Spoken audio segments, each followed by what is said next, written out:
మొరగని కుక్క ఉండదు, అరవని నోరు ఉండదు. ఈ రెండూ లేని ఊరే లేదు. మన పని మనం చేసుకుంటూ పోవడమే. అర్థమైందా రాజ్య అని సార్ చెప్పినట్టు వర్క్ చేస్తూ వెళ్ళిపోవటం అంతే. ఏదో ఒక డే మన డే అలా వస్తుంది. ఇలా మంచి విషయాలు మాట్లాడుకోవడానికి నవ్వు వస్తుంటాయి. ఇప్పుడు అప్పట్లో చాలా పెయిన్ఫుల్ అయిన సీన్స్ అయ్యి, పాలిటిక్స్ ఉన్నా, ఎవరైనా తొక్కినా, లేకపోతే రాని ఒకన్నా ఏదైనా చేసినా ఇబ్బందికరంగా అనిపిస్తాయి. ఎందుకంటే స్కిల్స్ లేకపోతే ఓకే, ఉండి కూడా ఆపర్చునిటీ రాకపోతే మనసుకి బాధగా అనిపిస్తుంది కదా. రజనీ గారికి కూడా చెప్పినట్టున్నారు. చెప్పాను నేను. జైలర్ సినిమా ట్రాక్ మొత్తం నేనే చెప్పాను. మొత్తం నేనే చెప్పాను. మనసు పెట్టి చేశాను రజనీ సార్ అని. రజనీ సార్కి చేయగలమా లేవా, ఎందుకంటే మన ఏజ్ కాదు అది. ఆయన సార్ దాన్ని చేయగలమా లేదా అనుకున్నాను. లక్కీలీ ట్రైలర్ చెప్పే అవకాశం వచ్చింది. మనం మనస్ఫూర్తిగా కలగంటే వస్తాయేమో. అందుకనే మంచి కళలు కలమని అబ్దుల్ కలాం గారు చెప్తారు. సో చేయగలమా, వస్తే బాగుంటుంది అని అనుకున్నాను. అలా డే వచ్చింది. జైలర్కి చెప్పాను ట్రైలర్. ఆ తర్వాత ఫైనల్గా మనోజ్ సార్ వచ్చి చెప్పారు. సో చూడాలి ఆపర్చునిటీ వస్తుందా లేదా అనేది. మంచి మంచి డైలాగ్స్ ఉన్నాయి అందులో. ఒక డైలాగ్ ఉంటుంది, చెప్తాను.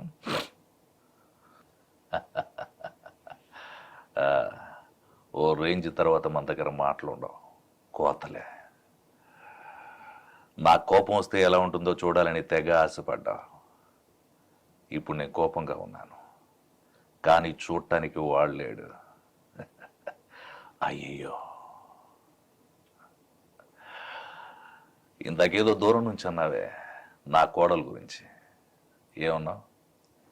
పర్వాలేదు, చెప్పరా.